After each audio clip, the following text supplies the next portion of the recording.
Congressman Soto from Florida. Thank you, Sylvia.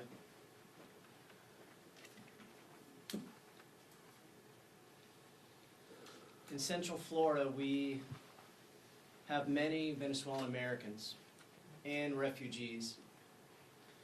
Central Floridians celebrated together when Maduro was captured. He was a violent dictator that stole his recent election. But many were surprised when one dictator was replaced by another. Even worse, the Trump administration canceled TPS, temporary protective status, and many Venezuelans are still being deported. The administration talked about asylum, yet they're deporting people from the courthouse and not respecting asylum claims. We oppose further military action without congressional authorization. You'll hear that throughout from all the CHC. The current U.S. oil embargo must be used to ensure free and fair elections as soon as possible. Congress must continue to put pressure on the administration towards this goal. The Hispanic Caucus stands in solidarity with the Venezuelan people, and we will work towards a free Venezuela once again. Brevemente en español. En mi distrito, en Florida Central, nosotros tenemos muchos americanos de herencia venezolana y refugiados. Nosotros celebramos juntos cuando Maduro estuvo capturado. Él era un dictador violento quien robó su elección. Pero muchos de nosotros estuvimos sorprendidos cuando un dictador estuvo reemplazado a un otro. Más peor, la administración de Trump canceló TPS y muchos venezolanos todavía están deportados. Nosotros estamos en oposición a otra acción militares sin autoridad de Congreso. Y este embargo de petróleo de Estados Unidos necesita estar usado para asegurar una elección libre y justo pronto a posible. Y el Congreso necesita continuar para hacer presión a esta administración para este logro. El caucus hispano está en el lado y en solidaridad con el pueblo de Venezuela, y nosotros vamos a continuar trabajando para un Venezuela libre. Gracias. Good morning. I want to thank the chairman and all my colleagues on CHC for bringing us here today and the work that we've done on Venezuela to put this policy together. I want to join my colleagues in saying that we can keep a couple of truths separate. Nicolas Maduro was a brutal dictator. We have an extremely capable and talented military intelligence community. We want to see a democratic path for the people of Venezuela. Those things can all be true, but we have to look at what this administration has done. They set up this military action first by talking about narco-terrorism. That's no longer part of the conversation. Second, they've now made it clear that this is about oil extraction in Venezuela. And for the future of Venezuela, well, today at the White House, oil executives are going to be meeting with the president to discuss Venezuela's future. Not pro-democracy leaders, not the families of political prisoners, not faith leaders from Venezuela who are very vested and concerned about what the future of Venezuela looks like. Oil executives from the United States who will be working with the Maduro regime. So simply because we've extracted Maduro clearly does not mean that the United States government, our president, our Secretary of State, our Secretary of Energy are not working with the Maduro regime. The same brutal set of leaders who have oppressed the Venezuelan people for far too long. So when they say that we are going to govern Venezuela, that is a very difficult and problematic proposition. It's made even more problematic by the fact that they are bringing in people who are not vested in the Venezuelan people's future and democratic future, because that's made clear by working again with the remaining Maduro regime. So these are the things that we remain concerned about. These are the things that we have not been given straight answers by this administration, and that we'll continue to push them on, because as a caucus that is deeply vested not just in Venezuela, not just in the Western Hemisphere, but American principles and what they mean in 2026 and beyond, we are going to stay on this administration. We're going to continue to demand answers. We're going to continue to work for our communities here, as Congresswoman Garcia said, with respect to TPS. There is a lot of work to do. We're going to do that work together, and I'm proud that the CHC is leading that effort. With that, I'd like to call my good friend, colleague, Gil Cisneros. Thank you, Rob. I am Congressman Gil Cisneros. I represent California's 31st District in the San Gabriel Valley of California. I'm also a Navy veteran, former Undersecretary of Defense for Personnel Readiness at the Department of Defense. And I'm honored to be here with my colleagues today to call out the President's actions in Venezuela. The Constitution is clear. Only Congress, not the President, has the power to authorize any military action. The pursuit of military intervention and regime change without any concrete plan on how to address this instability now created within Venezuela is ludicrous. I know because I served in our military. I worked in the Pentagon. This is not how America prioritizes its national security. Our service members are not pawns to be played with so Trump can get his hands on Venezuelan oil. But let's be honest, that is really what this action has been about from the beginning. This whole time, it's been about oil. Hell, Trump even gave his oil crony friends a heads up to this action before he even talked to members of Congress. Again, Trump is showing the American people that this is not about keeping the American people safe or combating drug traffickers. If it was, he wouldn't have pardoned one convicted drug trafficker while capturing another. The American people deserve transparency.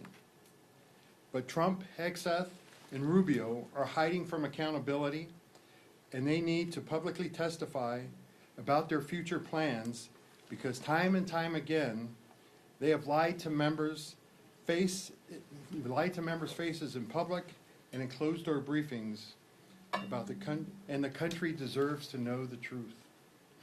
I'm deeply disturbed by the President's unilateral actions in this highly contentious attacks in another country, and I stand firmly against sending America into another endless war over oil. We cannot allow the President or this Trump administration to unconstitutionally and recklessly keep playing with our national security. The American people deserve more. And with that, I'd like to turn it over to my friend from Arizona, Representative Grajal. Thank you all for being here. I think what you've heard from every member is that the CHC is united in this statement that we need transparency, we need accountability, and we need an administration that's going to work with Congress. These unilateral actions are not making our democracy safer, not making our nation safer, not helping anyone here. We appreciate the fact that Maduro was a dictator. That is not a contested issue. The issue that we have to deal with is not just what's happening in Venezuela. What is the game plan? What are we going to move forward to?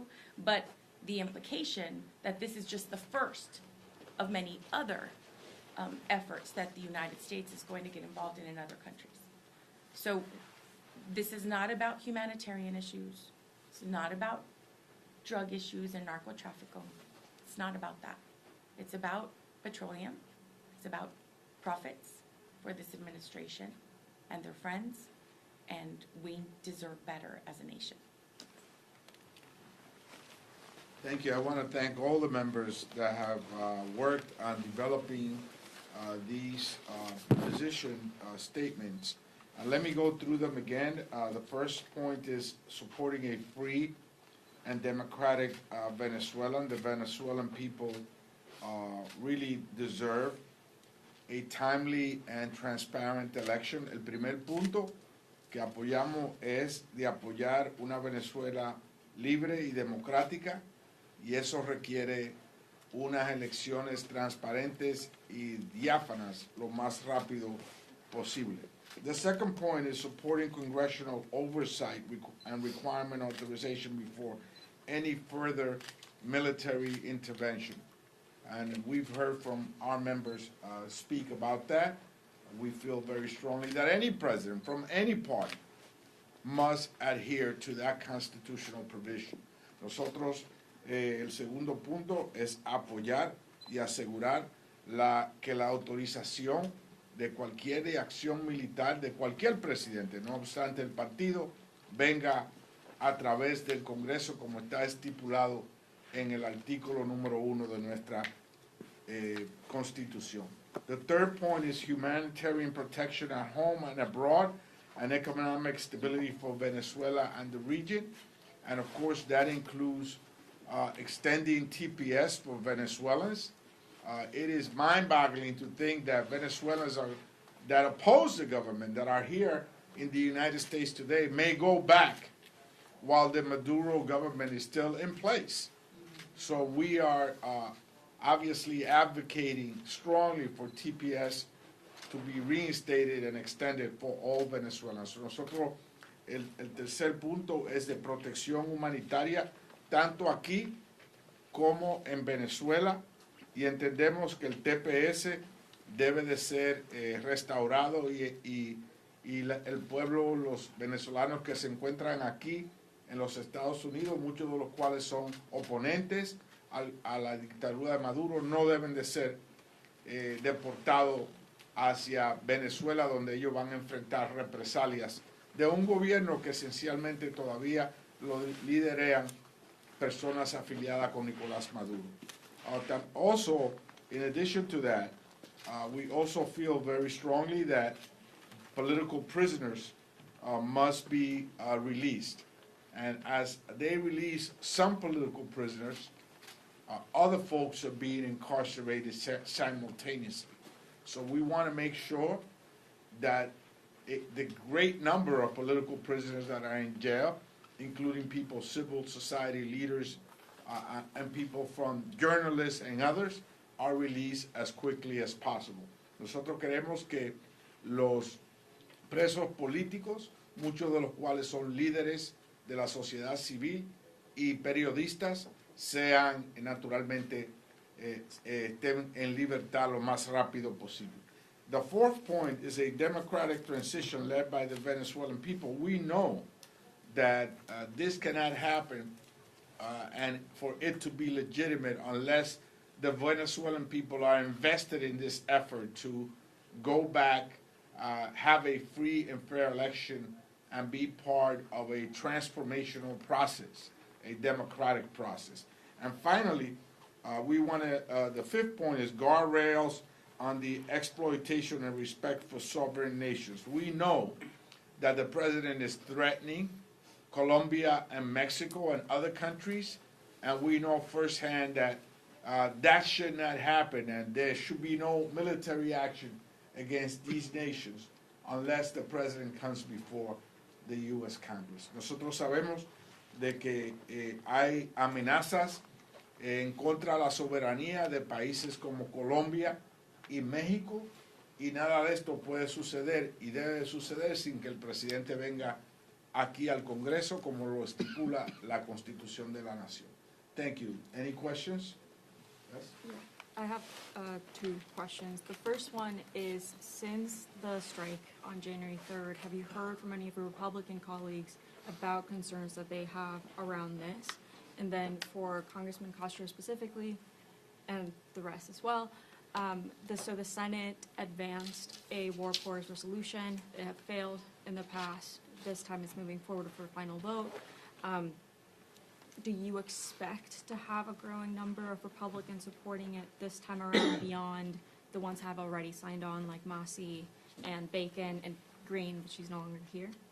We'll take the last question first, and we'll ask the Sure, Congressman. yeah. Sure, so I guess about a month ago, a little bit more than a month ago, I was a part of filing our resolution in the House, our War Powers Resolution, to stop any hostilities with Venezuela unless the president came to Congress to get permission. It was myself, Tim McGovern and Thomas Massey. That's been refiled now, so it won't be ripe for a bit till about January 22nd or so, I think. To answer your question, I hope and I believe I've had some promising conversations that will have full Democratic support this time. And then secondly, with respect to Republicans, look, privately in conversations I think that I've had and others have had with our Republican colleagues, there has been real concern, deep concern. And you saw some of that expressed yesterday in the Senate when they took their vote on their War Powers resolution. And so, we're working on it, and we hope that we can grow Republican support. But we also believe that if we can get all of our Democrats, given the composition of the Congress right now, because we only lost by 2 votes last time, that we can actually win this vote. I think he answered both questions, right? I had a question, not quite on foreign policy, but more related to domestic defense. In light of what's happened in Minneapolis, does the CHC believe that there should be restrictions added into the DHS funding bill when that comes up? We're certainly concerned, not just with the practices of ICE, the fact that many ICE agents conduct their enforcement activities masked. And when you're masked, you have no name, you're anonymous. And so this is troubling to us, that law enforcement, in this case ICE, knocks on someone's door while they're masked and their identity is anonymous. We feel that this is a practice that not only is troubling, but that it will also contribute to a growing distrust between law enforcement in general and our population. You don't see our local police departments act in that fashion. And so we're concerned about that. We're also concerned about sensitive locations, which means that ICE agents could raid a church, a synagogue, a temple, that ICE agents could conduct aggressive activities around a schoolyard. We're concerned about that as a practice. In fact, the past administration had the body camera pilot project for Border Patrol, which protects not just civilians, but the law enforcement themselves from any false accusation. Everything will be recorded. Any interaction between law enforcement and the public will be recorded by a body camera.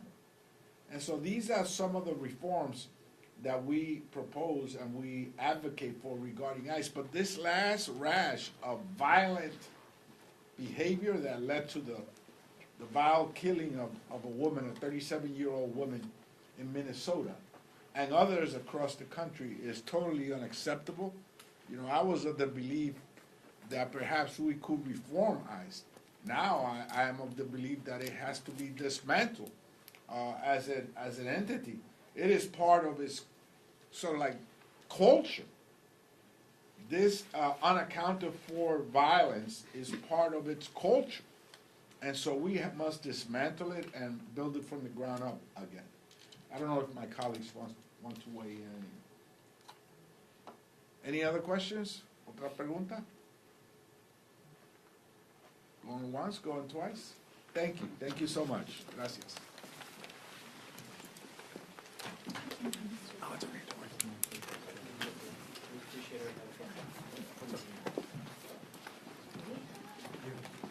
Mr. Gessner.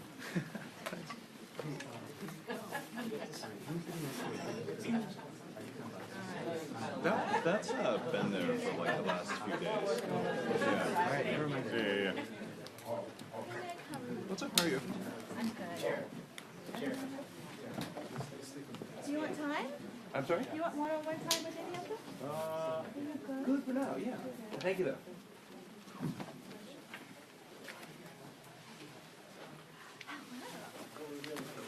Thank you.